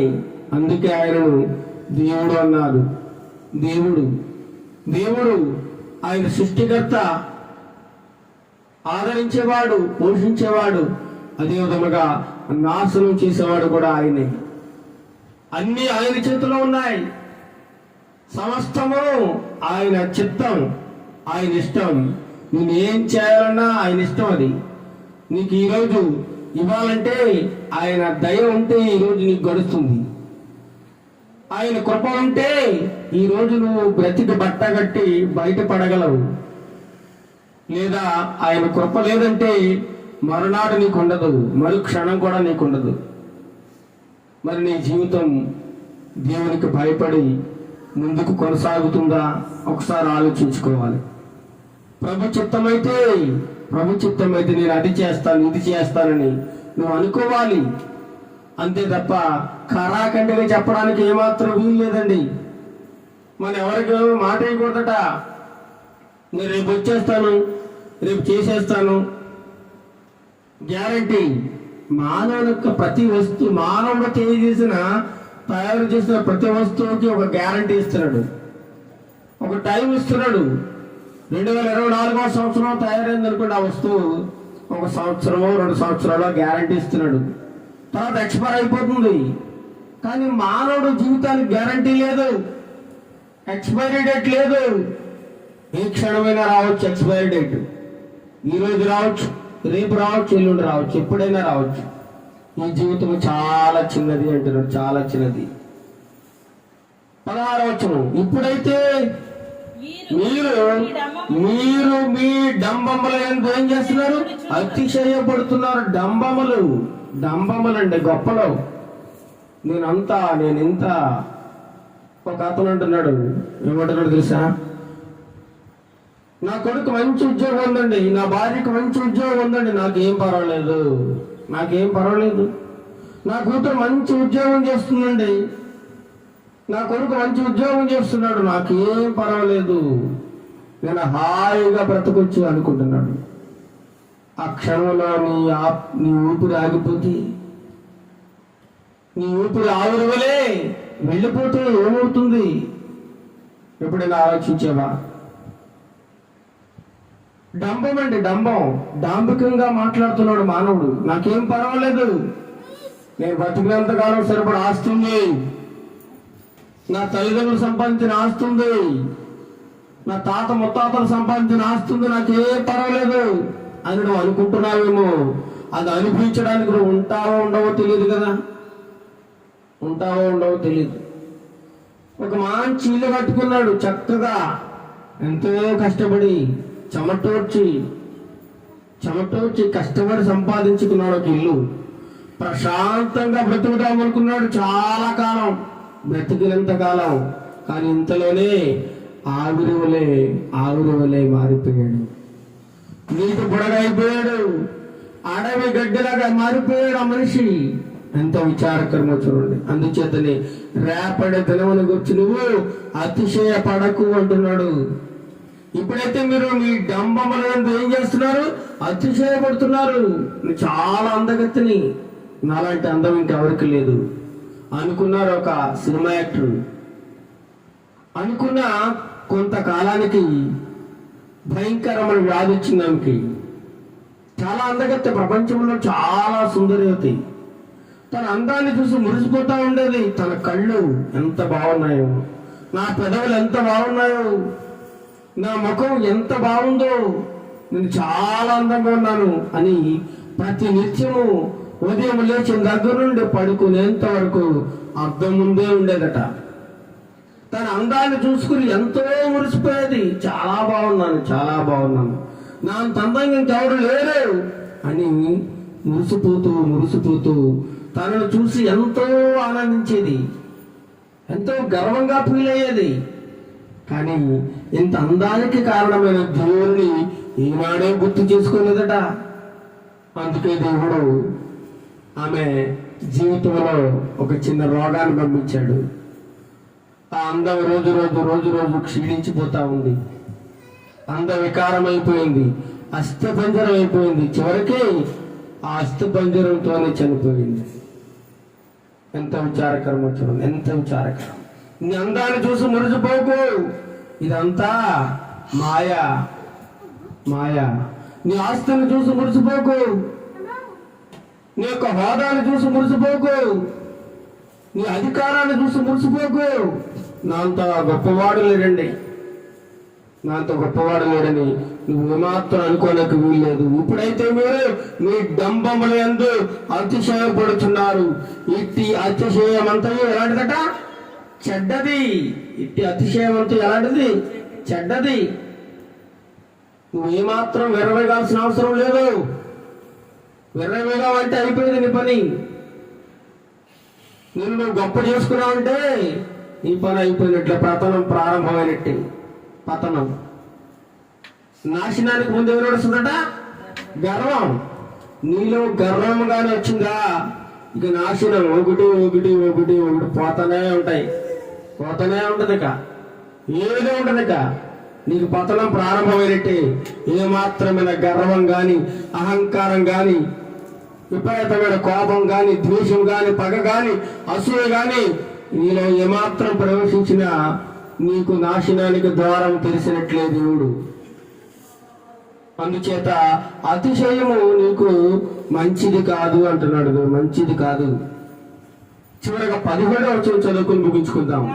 కాబట్టి మేలైనది చేయనెరిగియు అలాగూ చేయని వానికి పాపము కలుగును. మొదట్లో చెప్పుకున్నాం. అక్కడ ఏమనుకున్నాడు? చక్కగా దూరాదేశం వెళ్ళి చక్కగా వ్యాపారం చేసి లాభం సంపాదించుకొని తిరిగి వచ్చి హాయిగా బ్రతుకుదాం అనుకున్నాడు. తప్పులేదు, బ్రతుకు. కానీ లాభం సంపాదించిన ధనమంతా నువ్వేం చేయాలట? నీకున్న డబ్బులు ఏం చేయాలి? అనేక మందికి పంచాలి, దాన ధర్మాలు చేయాలి, ఆపదలో ఉన్న వారికి సహాయం చేయాలి. నీ ధనము పేదవారికి ఉపయోగపడాలి. పేదవారికి ఉపయోగపడి అందుకంటున్నాడు, నువ్వు మేలైనది చేయనెరిగియు. నీకు తెలుసు మేలు చేయడం, ధర్మం చేయాలని తెలుసు నీకు. ఆపదలో ఉన్నారు వారికి సహాయం చేయాలని తెలుసు. కానీ చెయ్యడానికి నీకు మనసు రాదు, నీకు చెయ్యి రాదు. నీ బీరువాలో డబ్బు ఉంటుంది, కానీ పక్కవాడు ఆకలితో చచ్చిపోతుంటే కనీసం 10 రూపాయలు కూడా ఇవ్వలేదు మనస్సు. కఠినమైన మనస్సు, దుర్మార్గమైన మనస్సు. ఏం చేసుకుంటావు డబ్బు? ఏమాత్రము నీ వెంట రాదు. దేవుని వాక్యం సెలవుస్తుంది. మేలైనది చేయనరిగియు అలాగూ చేయని వానికి పాపము కలుగును. పాపము. నువ్వు పాపం చేయాలంటే నువ్వు వ్యభిచారం చేయాలి, దొంగతనం చేయాలి, లేదా ఒకటి హత్య చేయాలి. అదే పాపం అని నువ్వు అనుకుంటున్నావేమో. నీకున్న ఆస్తిని, నీకున్న ధనాన్ని నీ స్వార్థం కోసం నువ్వు అలాగే ఉంచుకుంటే అది పాపమట. మేలు చేయి, ధర్మం చేయి, మంచి కార్యాలు చేయి. అప్పుడు నీకు ఆ దేవుడు ఆ దైవరాజ్యంలో నీకు చోటిస్తాడు, స్థానం నీకు లభిస్తుంది. అందుకే అంటున్నాడు, ధనవంతుడు దేవుని రాజ్యంలో ప్రవేశించుట దుర్లభము. అవకాశం లేదట. ఎందుకంటే వాడు మైండ్ అంతా కూడా డబ్బు చుట్టూ తిరుగుతూ ఉంటది, బంగారు చుట్టూ తిరుగుతూ ఉంటది, భూముల చుట్టూ తిరుగుతూ ఉంటది, ఆస్తిపాస్తుల చుట్టూ తిరుగుతూ ఉంటది. ఇదే వాడి మనసు. అందుకే అంటున్నాడు, నీ ధనం ఎక్కడ ఉండను నీ హృదయం కూడా అక్కడే ఉంటుంది. తెల్లాలేసి నా డబ్బు ఏమైపోయిందా, నా బంగారం ఏమైపోయిందా అని చూసుకోవడానికి నీ టైం అంతా సరిపోతుంది, నీ జీవితం అంతా అలాగే గడిచిపోతుంది.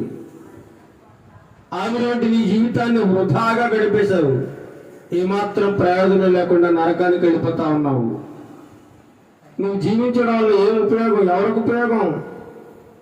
నువ్వు బ్రతికి బట్ట కట్టి జీవించున్నావు అంటే 10 మందికి నువ్వు ఉపయోగపడాలి, సహకారిగా ఉండాలి. నువ్వు గొప్ప ఉద్యోగం చేస్తున్నావు, ఉపయోగం ఏంటి? ఎవరికైనా సహకారిగా ఉన్నావా? చాలా డబ్బు సంపాదిస్తున్న ఉపయోగం ఏంటి? ఎవరినైనా పేదవారిని ఆదరిస్తున్నావా? పేదలకు ఆహారం పెడుతున్నావా?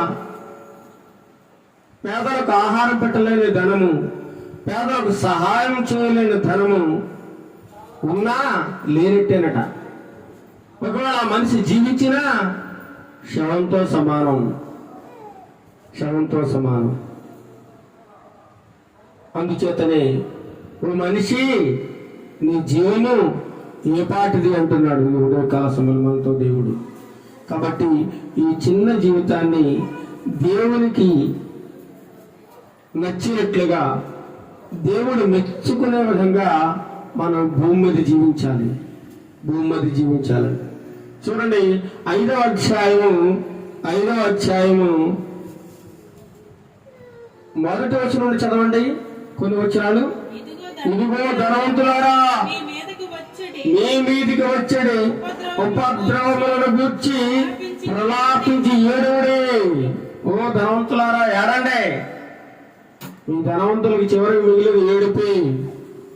ఏదో అనుకుంటాం మనం అనుకుంటాం అది చాలా ఆస్తుందండి, చాలా ఆడికిండండి, చాలా బాగుతున్నాడు అనుకుంటాం. కానీ ఉపయోగం లేదు. బీపీ, షుగరు, గుండెపోటు, రకరకాల జబ్బులు. ఏమంటే ఏమాత్రము తినడానికి ఆ శరీరం సహకరించదు. బ్రతుకుతున్నాడు కానీ చచ్చిన శవంతో సమానం. అందుకే అంటున్నాడు, ధనవంతులారా మీ మీదికి వచ్చాడు ఉపద్రవములను వచ్చి ప్రలాపించి ఏడుడే. మీ ధనము చెడిపోయాను, మీ వస్త్రములు చిమ్మటలు కొట్టినవాయును, మీ బంగారమును మీ వెండియు తుప్పు పట్టినవి. వాటి తుప్పు మీ మీద సాక్ష్యముగా ఉండి అగ్ని వలె నీ శరీరములను తినివేయును. నువ్వు సంపాదించుకుని ధనము, నీ వెండి, నీ బంగారం ఇవే నీ శరీరాన్ని తినేస్తాయట. ఒకనాడు ఎందుకు ఉపయోగం లేకుండా అవే తిరిగి నీ శరీరాన్ని తినేసేలా తయారవుతాయట.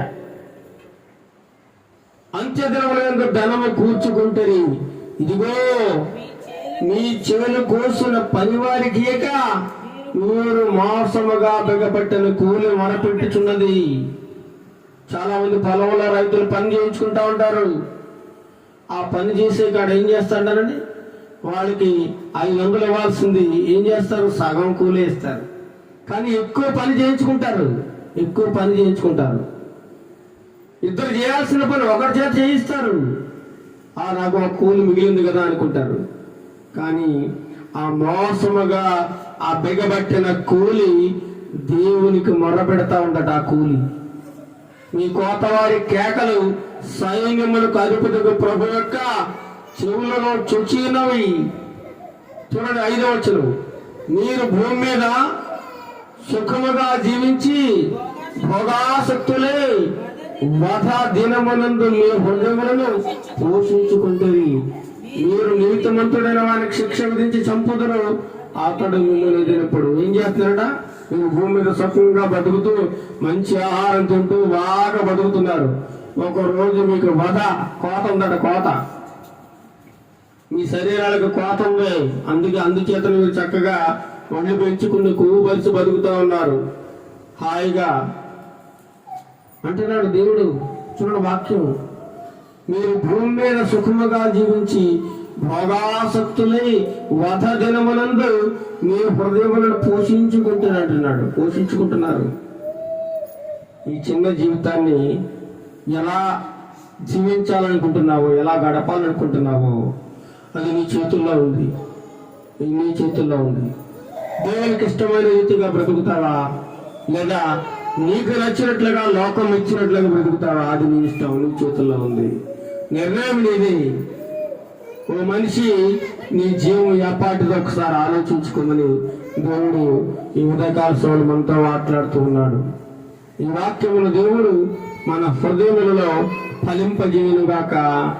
ఆమేన్. ప్రార్థన చేసుకుందాం. మహాగణుడు మహోన్నతుడైన మా ప్రియ తండ్రి, నీకే వందనాలు స్తోత్రాలు చెల్లిస్తున్నాము నాయన. ఇంతవరకు తండ్రి ప్రభా, నీ వాక్య వెలుగులోంచి అనేకమైన విషయములను మాకు బోధించినందుకు నీకు వందనాలు నాయన. వందనాలు, స్తోత్రాలు ప్రభా. మేము తండ్రి ప్రభా, మా జీవితం ఏదో గొప్పదనుకుని, మేము చాలా గొప్పవారం అనుకుని, మేము ఉన్నతంగా బ్రతుకుతున్నాం అనుకుని తండ్రి ప్రభా, వెర్రవేగుతూ తండ్రి ప్రభా ఈ జీవితాన్ని చూసుకుని మురిసిపోతున్నట్లయితే నీ జీవితం ఆవిరి ఉంటుందని గుర్తు చేస్తున్నావు నాయన. నీ జీవితం బొడగ వంటిదని గుర్తు చేస్తున్నావు నాయన. నీ జీవితం అడిగి పురుగు వంటిదే. జాగ్రత్తగా బ్రతుకు, జాగ్రత్తగా. రేపు నీకు లేదు, ఈరోజే. రేపు ఏం జరుగుతుందో నీకు తెలియదు. జాగ్రత్త కలిగి, భయము భక్తి కలిగి బ్రతుకు. ఈ భూమి మీద నీకు ఇచ్చిన జీవితం చాలా చిన్నది. నేను 70 సంవత్సరాలు బతికాను, 50 సంవత్సరాలు బతికాను, 100 సంవత్సరాలు బతికాను, చాలా గొప్పగా బతికాను నువ్వు అనుకుంటున్నావేమో. దేవుని దృష్టిలో ఈ జీవితం చాలా చిన్నది. నువ్వు బ్రతికిన బ్రతుకు చాలా చిన్నది. అందుచేతనే నువ్వు ఎలా బ్రతుకుతున్నావు, ఏ విధంగా బ్రతుకుతున్నావు అనేది దేవుడు చూస్తాడు. ఎంతకాలం బ్రతకామన్నది కాదు, కానీ ఎంత నీతిగా నిజాయితీగా బ్రతకామన్నది దేవుడు చూస్తాడు. కాబట్టి ప్రభువా, మేము నీతిగా నిజాయితీగా బ్రతకడానికి నీ కృప దయచేయండి నాయన. ఈ లోకంలో ఎంతకాలం బ్రతుకుతామో మాకు తెలియదు ప్రభువా. రేపు మా జీవితంలో ఉందో లేదో మాకు తెలియదు నాయన. అలా ఉందనుకుని ఎంతో మంది కాలగర్భంలో కలిసిపోయారు ప్రభువా. ఎంతో సంపాదించుకున్న సమస్తాన్ని వదిలి వెళ్ళిపోయారు ప్రభువా. ఏది మాతో రాదని సత్యాన్ని ఈ దినమున మాకు బోధించేందుకు వందనాలు ప్రభువా. ఎంత గొప్పవాడైనా కేవలము మట్టి ఊపిరి వంటి వాడు, ఆవిరి వంటి వాడని ఈ వాక్యం ద్వారా మాట్లాడినందుకు, మమ్మల్ని నీ వాక్యం ద్వారా మరొకసారి మేలుకొలుపునందుకు నీకు వందనాలు స్తోత్రాలు చూస్తున్నాము నాయన. ఇప్పటికైనా మేము బుద్ధి తెచ్చుకుని నీకు విధేయత చూపిస్తూ నీకు లోబడి భయము భక్తి కలిగి జీవించే కృపను భాగ్యమును మాకు దయచేయండి ప్రభువా. వాక్యాన్ని గురువారు కాకుండా వాక్యం ప్రకారం నడవడానికి నీ కృపా సహాయం మా ప్రియబిడ్డలందరికీ దయచేయండి. ఈ వాక్యం ఎంతమంది అయితే ఉన్నారో వారందరి హృదయాల్లో ఈ వాక్యాన్ని ఫలింపజేయండి ప్రభువా, ఫలింపజేయండి. వారికి మంచి మారు మనసు దయచేయమని, దీవించి ఆశీర్వదించమని, ఘనత మహిమ ప్రభావాలు మీరే పొందుతామని నజరేయుడైన యేసు క్రీస్తు నామమున ప్రార్థిస్తున్నాం తండ్రి. ఆమేన్. పరలోకమందున తండ్రి, నీ నామం పరిశుద్ధపరచబడును గాక, నీ రాజ్యం వచ్చును గాక, నీ చిత్తం పరలోకమున నెరవేర్చినట్టు భూమి మీద నెరవేరును గాక. మాకు కావాల్సిన దినాహార మాకు దయచేము. మా రుణస్తులను మేము క్షమించిన ప్రకారం మా రుణములను క్షమించుము. మేము శోధనలను పేక కేడలను తప్పించుము. ఎందుకంటే రాజ్యము బలము మహిమ నిరంతరము నీవైనావు తండ్రి. ఆమేన్. మన తండ్రి దేవుని ప్రేమయు, మన ప్రభువైన యేసు క్రీస్తు ప్రభుల వారి యొక్క కృపయు, పరిశుద్ధాత్మ దేవుని యొక్క అన్యోన్య సహవాసము ఇప్పుడు నీ ఎల్లప్పుడూ సదాకాలము మా ప్రియబిడ్డలందరికీ సదాకాలము ప్రపంచంలో ఉన్న మానవులందరికీ సదా తోడై నడిపించును గాక. ఆమేన్, ఆమేన్. ప్రభు మిమ్మల్ని కుటుంబాలను బహుగా దీవించి ఆశీర్వదించును గాక. ఆమేన్.